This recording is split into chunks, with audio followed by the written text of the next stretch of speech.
ఈరోజు మా బుల్లి కూర చిన్న క్యారెట్ దుంప అలా బాగా తురిమేసాను.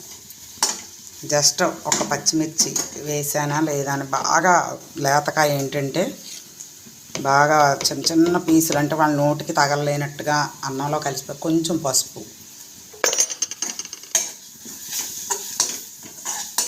కొంచెం ఫస్ట్ జీలకర్ర వేసాను, ఒక చిన్న చిటికెడు జీలకర్ర వేసాను. అదిగోండి అలా మగ్గిన తర్వాత ఇదిగోండి గుడ్డు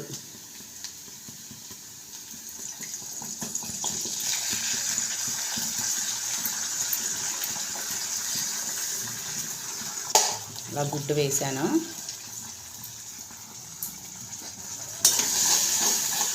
ఈ క్యారెట్ గుడ్డు బాగా ఇలా మిక్స్ చేసే